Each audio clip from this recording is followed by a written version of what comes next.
Hello बच्चों, स्वागत है आप सभी का एक बार फिर से इनऑर्गेनिक केमिस्ट्री की क्लास में। और आज जो हम पढ़ने वाले हैं बच्चों वो है वीक वैन डर वाल फोर्सेस। हमने वीक फोर्सेस में बच्चों एक पार्ट था हाइड्रोजन बॉन्डिंग, वो कंप्लीट कर लिया था। आज हम शुरू करने वाले हैं उसका अगला पार्ट और वो है वैन डर वाल फोर्सेस। वैन डर वाल फोर्सेस, वैन डर वाल फोर्सेस क्या होते हैं बच्चों? ये इंटर मॉलिक्यूलर फोर्सेस होते हैं।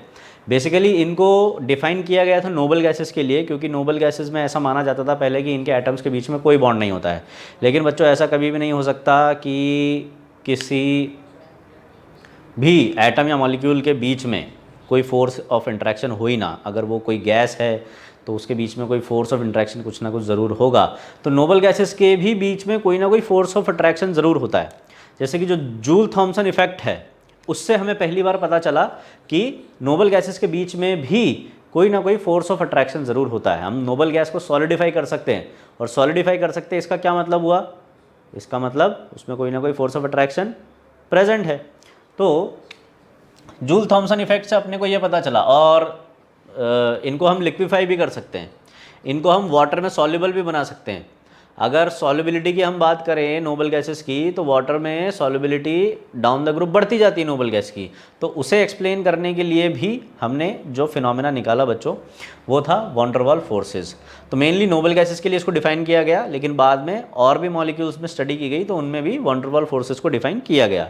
तो वैन डर वाल फोर्सेस कितने प्रकार के होते हैं बच्चों? वैन डर वाल फोर्सेस होते हैं बच्चों dipole dipole,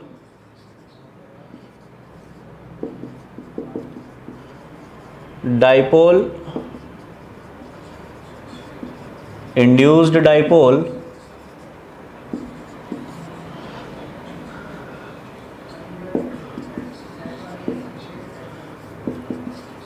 instantaneous dipole,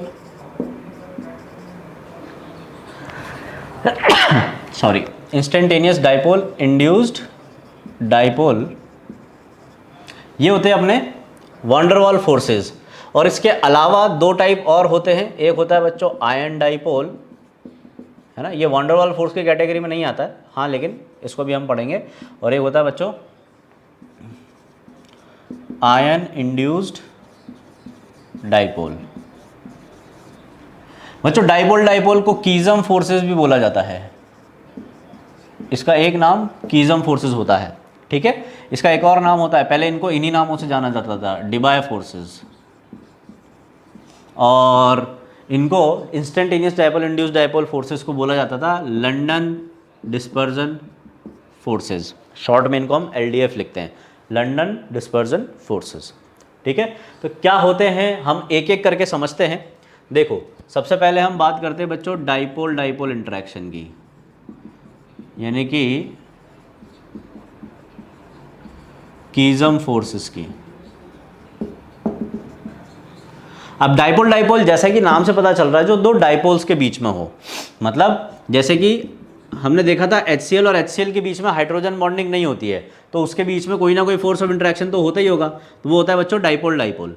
dipole क्या होता है? एक पोलर मॉलिक्यूल को डाइपोल बोला जाता है। अब HCl में दोनों की इलेक्ट्रोनेगेटिविटी अलग अलग है, तो एक जो ज़्यादा इलेक्ट्रोनेगेटिव है वो इलेक्ट्रॉन्स को अपनी तरफ खींचेगा, तो उस पर आएगा नेगेटिव, और दूसरे पर आएगा positive, partial negative partial positive. तो ये अगर एक HCl मॉलिक्यूल है तो इसका एक एंड नेगेटिव एक एंड पॉजिटिव है। ऐसे ही दूसरा HCl मॉलिक्यूल है, इसका एक एंड नेगेटिव एक एंड पॉजिटिव है। तो जब ये दो मॉलिक्यूल पास पास आएंगे तो इसकी नेगेटिव और पॉजिटिव एंड में कुछ ना कुछ हल्का सा अट्रैक्शन होगा। क्योंकि पार्शियल चार्जेस हैं इसलिए अट्रैक्शन बहुत वीक होगा, इसलिए एक वीक अट्रैक्शन फोर्स है। और क्योंकि दो डाइपोल्स के बीच में है, ये भी एक डाइपोल है यानी कि पोलर है, और ये भी एक डाइपोल है यानी कि ये भी एक पोलर मॉलिक्यूल है, तो दो डाइपोल्स के बीच में जो इंटरेक्शन होता है बच्चों उसको बोला जाता है डाइपोल डाइपोल इंटरेक्शन या कीजम फोर्स। तो बच्चों यहाँ से हमने देखा था HF और HF, ये भी तो डाइपोल ही थे, ये भी तो पोलर है, ये भी डाइपोल है, तो HF और HF के बीच में भी डाइपोल डाइपोल इंटरेक्शन प्रेजेंट है क्या? बिल्कुल, HF और HF के बीच में भी dipole dipole force, Keesom force present है। तो सर आपने तो बताया था कि उसमें हाइड्रोजन बॉन्ड प्रेजेंट है, तो बच्चों hydrogen bond dipole dipole interaction का ही एक स्पेशल टाइप है। इसको नोट लगा के लिख लो क्या, कि hydrogen bond is a special case of dipole dipole interaction.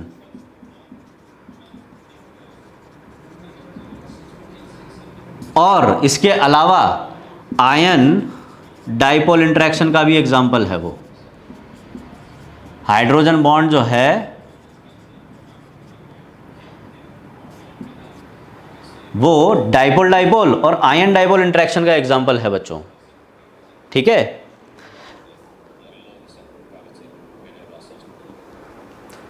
Hydrogen bond special case है डाइपोल डाइपोल और आयन डाइपोल इंटरेक्शन का, ठीक है। तो डाइपोल डाइपोल या कीजम फोर्सेस क्या होते हैं ये समझ में आया, ठीक है। HCl में बच्चों ये जो डाइपोल डाइपोल इंटरेक्शन है ना, ये दो टाइप से हो सकता है। एक तो हो सकता है हेड टू टेल और एक हो सकता है बच्चों एंटी पैरेलल। देखो हेड टू टेल में जब HCl एक मॉलिक्यूल का टेल दूसरे के हेड से कनेक्टेड हो, ऐसे ये HCl ऐसे है ना। अब एक पॉसिबिलिटी ऐसी है HCl Cl H, मतलब ऐसे पॉजिटिव नेगेटिव नेगेटिव पॉजिटिव। एक पॉसिबिलिटी तो ऐसी है एक लाइन में कनेक्ट हो जाए, एक पॉसिबिलिटी ऐसी है। तो अब मुझे आप खुद बताओ कि कौन सी पॉसिबिलिटी ज़्यादा बेटर है, ये वाली या ये वाली। देखो इसमें दो मॉलिक्यूल के बीच में बेटर इंटरेक्शन हो रहा है ना, इसमें बेटर इंटरेक्शन हो रहा है, ज़्यादा एक्सटेंट ऑफ H बॉन्डिंग है, जबकि इसमें वैसा नहीं है। इसमें सिर्फ आगे और पीछे H बॉन्डिंग है, जबकि इसमें ज़्यादा इंटरेक्शन कर रहे हैं मॉलिक्यूल्स। तो बच्चों एंटी पैरेलल अरेंजमेंट ज़्यादा स्टेबल माना जाता है एंटी पैरेलल के कंपैरिजन में, जब तक कि थर्मल एजिटेशन हाई ना हो तब तक, है ना। अब ये थर्मल एजिटेशन वगैरह क्या है, ये सब आपके काम की चीज़ नहीं है, आप बस ऐसे याद रख लो एंटी पैरेलल अरेंजमेंट ज़्यादा बेटर होता है in comparison to head to tail arrangement, ठीक है। तो ये है बच्चों अपना डाइपोल डाइपोल इंटरेक्शन। नेक्स्ट हम बात कर रहे हैं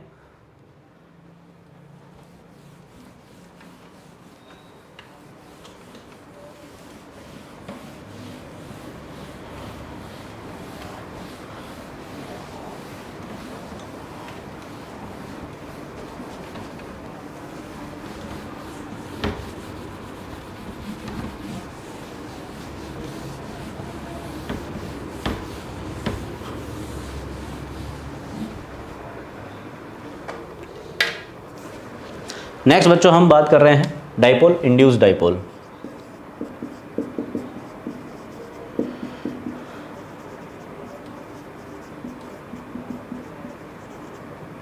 डाइपोल इंड्यूस्ड डाइपोल बोले तो एक डाइपोल और जो दूसरे पेयर डाइपोल इंड्यूस करे। तो बच्चों ये जो होता है ये एक पोलर और एक नॉन पोलर स्पीशी के बीच में इंटरेक्शन होता है। देखो कैसे, एक पोलर स्पीशी है जिसमें नेगेटिव पॉजिटिव चार्जेस क्रिएट हो चुके हैं पहले ही, ठीक है। तो पोलर स्पीशी में ऐसे नेगेटिव पॉजिटिव चार्जेस डेवलप्ड होते हैं। अब एक नॉन पोलर स्पीशी है, इस पर कोई नेगेटिव पॉजिटिव चार्ज नहीं है, तो जब ये दोनों पास पास आएंगे तो इसका नेगेटिव इसके पॉजिटिव को क्रिएट करेगा। भाई इसकी इलेक्ट्रॉन डेंसिटी क्या करेगी, इसकी इलेक्ट्रॉन डेंसिटी को तो रिपेल करेगी, तो इसकी इलेक्ट्रॉन डेंसिटी को रिपेल करेगी तो इसकी इलेक्ट्रॉन डेंसिटी इस तरफ इकट्ठा होगी यहाँ पर, तो इस एंड पर नेगेटिव चार्ज डेवलप हो जाएगा और जैसे इस एंड पर नेगेटिव चार्ज डेवलप होगा इधर पॉजिटिव चार्ज डेवलप आ जाएगा। तो इस पर चार्जेस थे नहीं, इस पर चार्जेस इंड्यूस करवाए गए, किसने, इस पोलर मॉलिक्यूल ने। तो इस डाइपोल ने इस पर डाइपोल इंड्यूस्ड करवाया, इसलिए इसको डाइपोल इंड्यूस्ड डाइपोल बोलते हैं, या इसको डिबाई फोर्स भी बोलते हैं। और डिबाई फोर्सेस कहाँ पाए जाएंगे, पोलर और नॉन पोलर मॉलिक्यूल्स के बीच में। जैसे कि वो HCl के बीच में था, HF के बीच में था dipole dipole interaction, HCl HF H2 H2O, जहाँ भी हाइड्रोजन बॉन्डिंग है वहाँ डाइपोल डाइपोल इंटरेक्शन होगा। ये कहाँ होगा, इसका एग्जाम्पल देखो, जैसे कि H2O और Cl2, एक पोलर एक नॉन पोलर, H2O और CCl4 polar non polar, H2O और C6H6 polar non polar, C6H6 और HCl polar non polar, CCl4 और CH2Cl2, polar polar non polar. Polar non polar species के बीच में जो इंटरेक्शन होगा बच्चों वो क्या कहलाएगा? डाइपोल इंड्यूस डाइपोल, यानी कि डिबाय इंटरेक्शन। नेक्स्ट है बच्चों अपना इंस्टेंटेनियस डाइपोल इंड्यूस्ड डाइपोल, यानी कि LDF फोर्सेस। अब LDF फोर्सेस कहाँ प्रेजेंट होते हैं बच्चों? इंस्टेंटेनियस डाइपोल इंड्यूस्ड डाइपोल बच्चों, ये जो फोर्सेस होते हैं ये दोनों नॉन पोलर स्पीशीज के बीच में पाए जाते हैं। जैसे कि इनको मेनली डिफाइन किया गया था नोबल गैसेस के लिए, जैसे कि जिनॉन और जिनॉन, इन दोनों के बीच में, अब ये भी पोलर नहीं है ये भी पोलर नहीं है, तो इनके बीच में क्या कोई फोर्स ऑफ अट्रैक्शन ही नहीं है? होता है। कैसे? जब ये दोनों आसपास आते हैं एक दूसरे के साथ इंटरेक्शन करते हैं, तो देखो इसकी इलेक्ट्रॉन डेंसिटी क्या करेगी? इसकी इलेक्ट्रॉन डेंसिटी को रिपेल करेगी, दोनों की इलेक्ट्रॉन डेंसिटी एक दूसरे को रिपेल करेगी। तो इसकी इलेक्ट्रॉन डेंसिटी अगर इसको रिपेल कर रही है तो इसकी इलेक्ट्रॉन डेंसिटी इधर जाना चाहिए, इधर इकट्ठा होना चाहिए। तो जैसे इधर इलेक्ट्रॉन डेंसिटी एक्यूमुलेट होती है, इधर पॉजिटिव चार्ज डेवलप होने लगता है। तो एक टाइम इंस्टेंट पे जब ये इंटरेक्ट करते हैं, उस पर्टिकुलर टाइम इंस्टेंट पे इस पर चार्जेस इंड्यूस होते हैं, पार्शियल नेगेटिव पॉजिटिव। जैसे इधर पॉजिटिव इंड्यूस हुआ वो तुरंत इधर नेगेटिव इंड्यूस कर देगा और इधर पॉजिटिव इंड्यूस हो जाएगा। तो इन पर बच्चों कोई चार्जेस नहीं थे, एट अ टाइम इंस्टेंट ये अपने आप चार्ज इंड्यूस करवा लेते हैं, इसलिए इसको इंस्टेंटेनियस डाइपोल इंड्यूस डाइपोल बोला जाता है। डाइपोल की फॉर्म में थे नहीं, थे नॉन पोलर, पर एट अ टाइम इंस्टेंट ये अपने आप डाइपोल इंड्यूस करवा लेते हैं, इसलिए इनको इंस्टेंटेनियस डाइपोल इंड्यूस डाइपोल या फिर लंडन डिस्पर्जन फोर्स बोला जाता है। ठीक है, तो मेनली ये कहाँ पाए जाएंगे? ये पाए जाते हैं बच्चों दोनों नॉन पोलर स्पीशीज के बीच में, जैसे कि जिनॉन और xenon, CCl4 CCl4 CL4 C6H6, दो नॉन पोलर स्पीशीज के बीच में पाया जाएगा डाइपोल इंड्यूस डाइपोल। यहाँ पर एक इंपॉर्टेंट एग्जांपल और ले लो बच्चों, जिनॉन प्लस वाटर, है ना। तो देखो जिनॉन वाटर में जो सॉल्युबल होती है वो किस वजह से होती है? क्योंकि उसमें पाया जाता है डाइपोल इंड्यूस डाइपोल, यानी कि डिबाय फोर्सेज। ठीक है, और डिबाय फोर्सेज जो हैं मॉलिक्यूलर फोर्सेज के साथ, मॉलिक्यूलर वेट के साथ इंक्रीज होते हैं। जो वंडर वॉल फोर्सेज होते हैं बच्चों, ये डायरेक्टली प्रोपोर्शनल होते हैं molecular weight and surface area के। अगर ये दोनों बढ़ते हैं, सरफेस एरिया और मॉलिक्यूलर वेट बढ़ता है, तो intermolecular forces, wonder wall forces भी बढ़ते हैं। तो अगर इनके बीच में अट्रैक्शन ज़्यादा होगा तो ये वाटर में ज़्यादा सॉल्युबल होगा, इसीलिए डाउन द ग्रुप बच्चों नोबल गैस की सॉल्युबिलिटी बढ़ती है।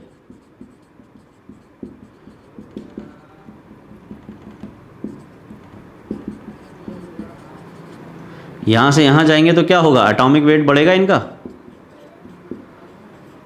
एटॉमिक वेट बढ़ेगा तो वंडरवॉल फोर्सेस बढ़ेंगे। वंडरवॉल में भी कौन से बढ़ेंगे? डिबाय फोर्सेस बढ़ेंगे बच्चों, है ना, यानी कि डाइपोल इंड्यूस डाइपोल फोर्सेस बढ़ेंगे, तो उससे सॉल्युबिलिटी इनकी वाटर में बढ़ती है। ये क्वेश्चन आपके एग्जाम पॉइंट ऑफ व्यू से इंपॉर्टेंट है बच्चों। ठीक है, अब LDF के बारे में एक इंपॉर्टेंट चीज़ याद रखो कि जो लंदन डिस्पर्जन फोर्सेस है, दे आर प्रेजेंट एवरीवेयर। किसी भी टाइप का मॉलिक्यूल हो, चाहे आयनिक कंपाउंड हो, हर जगह LDF प्रेजेंट होते हैं। तो इसको भी नोट लगा के लिख लो, LDF are present between every type of covalent compound as well as ionic compound। Covalent compound में भी प्रेजेंट होते हैं, आयनिक कंपाउंड में भी प्रेजेंट होते हैं। तो क्या KCl में अपने LDF प्रेजेंट है? हाँ है। NaCl में है। H2O में है? हाँ है। HF में है? तो भी है। बेंजीन में है। कार्बन टेट्राक्लोराइड में है। हर जगह LDF प्रेजेंट है। पर ये इफेक्टिव कहाँ होते हैं? इफेक्टिव होते हैं सिर्फ नॉन पोलर के केस में। जब दोनों नॉन पोलर होंगे तब इफेक्टिव होंगे, अदरवाइज जैसे H2 में तो H बॉन्डिंग होती है, पर प्रेजेंट एलडीएफ भी हैं। इफेक्टिव कौन है? एच बॉन्डिंग है। यहाँ पर कोई फोर्स प्रेजेंट नहीं है इनके केस में, नॉन पोलर के केस में, तब एलडीएफ इफेक्टिव होते हैं। तो बच्चों इनकी स्ट्रेंथ का एक ऑर्डर होता है। सबसे ज़्यादा स्ट्रॉन्ग जो होते हैं वो होते हैं कीजम फोर्सेस, फिर डिबाय फोर्सेस एंड देन एलडीएफ सबसे वीक फोर्स होते हैं। ये इनकी स्ट्रेंथ का ऑर्डर होता है, इसको आप ज़रूर लिख लें।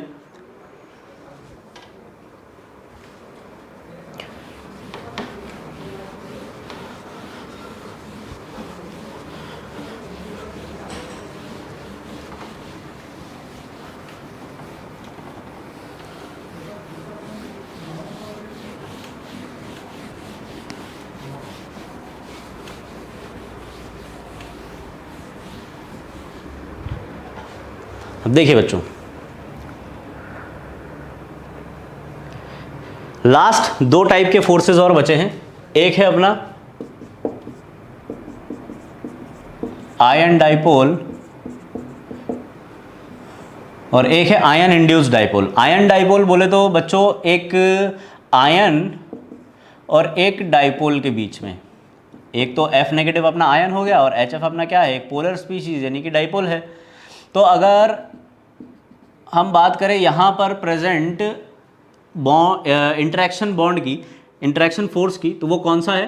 देखो HF एक पोलर मॉलिक्यूल है, हाइड्रोजन पर पार्शियल पॉजिटिव, इस पर पार्शियल नेगेटिव है, इस पर नेगेटिव चार्ज है, ये नेगेटिव पॉजिटिव आपस में अट्रैक्शन होगा और एक बॉन्ड बनेगा। इसको हम अभी तो आयन डाइपोल बोल रहे हैं, लेकिन पिछले लेक्चर में हमने देखा होता अगर इसको, तो हम क्या बोलते हैं? हाइड्रोजन बॉन्ड हम इसको बोलते हैं। क्यों? देखो हाइड्रोजन फ्लोरीन से जुड़ा हुआ है और सामने फ्लोरीन है, कंडीशन फॉलो हो रही है ना? तो सर यहाँ पे आयन डाइपोल है या हाइड्रोजन बॉन्ड है? दोनों। Hydrogen bond is a special case of dipole dipole interaction and ion dipole interaction, अभी लिखवाया था। तो ये हाइड्रोजन बॉन्ड एक आयन डाइपोल इंटरेक्शन का एग्जाम्पल है। तो बच्चों आपको एग्जाम में एक क्वेश्चन देखने को मिल चुका है कई बार KHF2 पे। KHF2 में पूछा जाता है टाइप्स ऑफ बॉन्ड बताओ, कौन कौन से टाइप्स ऑफ बॉन्ड हैं। कैसे पता लगाएंगे? KHF2 कैसे एग्जिस्ट करता है? K प्लस और HF2 माइनस की फॉर्म में। K प्लस और HF2 माइनस में कौन सा फोर्स ऑफ अट्रैक्शन है? यहाँ पर आयनिक बॉन्ड है, तो एक तो हो गया आयनिक बॉन्ड। अब HF2 माइनस में एक तो F नेगेटिव है और ये H बॉन्डिंग से जुड़ा हुआ है HF से। ये कौन सा बॉन्ड है बच्चों? ये कोवलेंट बॉन्ड है। ये कौन सा बॉन्ड है? ये हाइड्रोजन बॉन्ड है। यानी कि KHF2 में आयनिक बॉन्ड भी है, कोवलेंट बॉन्ड भी है और हाइड्रोजन बॉन्ड भी, तीनों प्रेजेंट है। ठीक है, ये एग्जाम में पूछा जा चुका है। ठीक है, और बच्चों ये जो आप अभी देख रहे हो यहाँ पे, ये दुनिया का सबसे स्ट्रॉन्गेस्ट हाइड्रोजन बॉन्ड है, strongest hydrogen bond in the world, है ना? बिल्कुल वैसे ही जैसे कि छोटे छोटे निब्बा निब्बी बोलते हैं ना अपने निब्बा और अपनी निब्बी के लिए, she is the best in the world, he is the best निब्बा इन द वर्ल्ड। वैसे ही strongest hydrogen bond in the world बच्चों, strongest hydrogen bond in the world. मतलब बच्चों ये जितने भी हाइड्रोजन बॉन्ड्स होते हैं उनमें सबसे स्ट्रॉन्ग हाइड्रोजन बॉन्ड यही वाला होता है। इसकी हाइड्रोजन बॉन्ड की जो बॉन्ड एनर्जी होती है ऑलमोस्ट कोवलेंट बॉन्ड के बराबर होती है, और इसमें एक रेजोनेंस पाया जाता है। यहाँ पर ये F नेगेटिव बच्चों इसको इतना ज़्यादा अट्रैक्ट करता है कि इसको खींच लेता है अपनी तरफ और इसके साथ कोवलेंट बॉन्ड बना लेता है, और ये बॉन्ड ब्रेक हो जाता है। हाइड्रोजन तो वैसे ही बेवफा है, ये तो कभी भी किसी को भी छोड़ के निकल लेता है और किसी के भी साथ जाके जुड़ जाता है, ये तो है ही बेवफा। तो ये क्या करता है? ये इस फ्लोरीन के साथ कोवलेंट बॉन्ड बना लेता है और इसको हाइड्रोजन बॉन्ड में कन्वर्ट कर देता है। तो ऐसे इसमें रेजोनेंस पाया जाता है बच्चों। उसकी वजह से ये जो हाइड्रोजन बॉन्ड है हम ये नहीं बता सकते कि ये इधर ही प्रेजेंट है या इधर प्रेजेंट है, और इसकी जो स्ट्रेंथ है दोनों बॉन्ड की बराबर मिलती है। तो इसीलिए यहाँ पर बोला जाता है कि इस हाइड्रोजन बॉन्ड की बॉन्ड स्ट्रेंथ जो है वो कोवलेंट बॉन्ड के बराबर है, इसलिए ये strongest hydrogen bond in the world है। ठीक है, तो बच्चों यहाँ से एक और क्वेश्चन बनता है इंपॉर्टेंट। देखो जैसे KHF2 है वैसे ही बच्चों CSHCl2 भी एग्जिस्ट करता है। तो इसमें ये CS प्लस और HCl2 माइनस की फॉर्म में एग्जिस्ट करता है। अब क्वेश्चन वापस से ये है कि इसमें टाइप्स ऑफ बॉन्ड बताओ, इसमें टाइप्स ऑफ बॉन्ड बताओ। तो CS प्लस और HCl2 माइनस, इसके बीच में क्या आ गया? Ionic bond. HCl2 माइनस में Cl माइनस और HCl ऐसे जुड़े हुए होंगे, ठीक है। ये हो गया कोवलेंट बॉन्ड, और ये हो गया कौन सा, ये हो गया जैसे कि यहाँ पर बना है हाइड्रोजन बॉन्ड। अगर ऐसा लगा दिया आंसर तो गलत हो जाएगा। यही इनऑर्गेनिक केमिस्ट्री है, इसीलिए बदनाम है ये। क्यों? क्योंकि लोग इसको ठीक से पढ़ते नहीं हैं, गलत करके आ जाते हैं, फिर सारा ब्लेम इस पर डाल देते हैं। और जो पढ़ाने वाले हैं वो बोल देते कि ये एक्सेप्शन है, इसको याद रख लो। कोई एक्सेप्शन नहीं है बच्चों, यहाँ पर दिमाग लगाओ, हाइड्रोजन बॉन्ड क्यों नहीं है। अब मैं अगर इसको बोल दूँ कि यहाँ पे बच्चों एक्सेप्शन है, यहाँ पर हाइड्रोजन बॉन्ड नहीं होता है, तो आप क्या कहोगे कि क्या बेवकूफ़ मास्टर है, कभी बोलता है एक्सेप्शन है कभी नहीं है ना। यहाँ पर बता दिया हाइड्रोजन बॉन्ड है, यहाँ पर बता रहा नहीं है। तो ऐसा इसलिए है बच्चों क्योंकि आपको पढ़ाया वैसा क्या है। अभी अभी हमने देखा था हाइड्रोजन बॉन्डिंग, जब हम कल पढ़ रहे थे तो हमने क्या देखा था, HCl में हाइड्रोजन बॉन्डिंग नहीं होती है, तो HCl H बॉन्डिंग नहीं करता है, तो ये H बॉन्डिंग हो ही नहीं सकती। यहाँ पर HCl एक पोलर मॉलिक्यूल है, ये एक डाइपोल है और ये एक आयन है, तो इसके बीच में आयन डाइपोल इंटरेक्शन है। और ज़रूरी नहीं है कि हर आयन डाइपोल इंटरेक्शन जो है वो हाइड्रोजन बॉन्ड हो, वो इस केस में था, हर केस में नहीं होगा, ठीक है। तो बच्चों यहां पर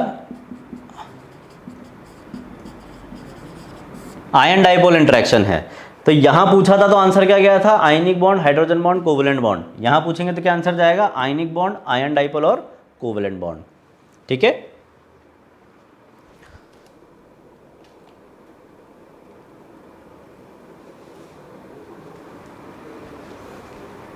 चलिए बच्चों एक लास्ट और देख लेते हैं अपन फटाफट से, और वो है आयन इंड्यूस्ड डाइपोल, आयन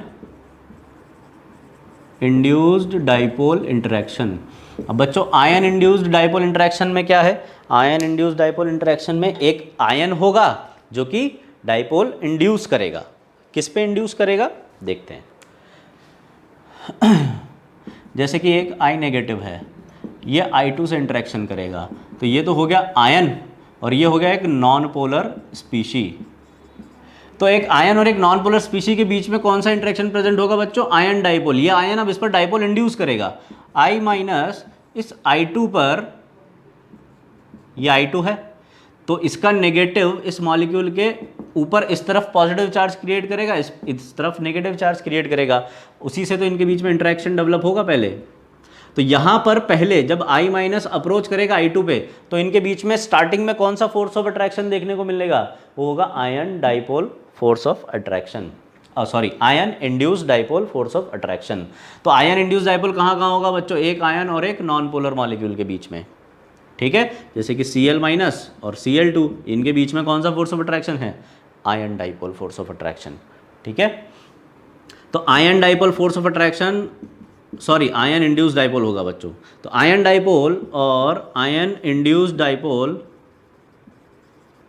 इन दोनों में से कौन स्ट्रांग होगा बच्चों, आयन डाइपोल और आयन इंड्यूस्ड डाइपोल में से आयन डाइपोल सबसे स्ट्रांग होगा। और अभी तक जो 5 कैटेगरी हमने पढ़ी है उन पांचों में सबसे स्ट्रांग कौन सा होगा, उन पांचों में सबसे स्ट्रांग होगा आयन डाइपोल। मैं एक काम करता हूँ, आपको ऑर्डर ही लिखा देता हूँ, आयन डाइपोल सबसे ज़्यादा, फिर डाइपोल डाइपोल, फिर ion induced dipole, ion induced dipole, फिर डाइपोल इंड्यूस्ड डाइपोल, और फिर इंस्टेंटेनियस डाइपोल इंड्यूस्ड डाइपोल, यानी कि LDF। सबसे वीक होते हैं LDF, सबसे स्ट्रॉन्ग आयन डाइपोल, फिर डाइपोल डाइपोल, फिर आयन इंड्यूस्ड डाइपोल, फिर डाइपोल इंड्यूस्ड डाइपोल, फिर इंस्टेंटेनियस डाइपोल इंड्यूस्ड डाइपोल, यानी कि LDF। ये इनकी स्ट्रेंथ का ऑर्डर होता है। तो ये थे बच्चों अपने वीक फोर्सेस। वीक फोर्सेस में जो भी इंपॉर्टेंट चीज़ें थी वो मैं आपको बता चुका हूँ। अब जो नेक्स्ट हमारा टॉपिक होगा बच्चों वो हम लेंगे आयनिक बॉन्ड। तो चलिए मिलते हैं अगले लेक्चर में, तब तक के लिए हंसते रहिए, मुस्कुराते रहिए, पढ़ते रहिए chemistry. Thank you so much.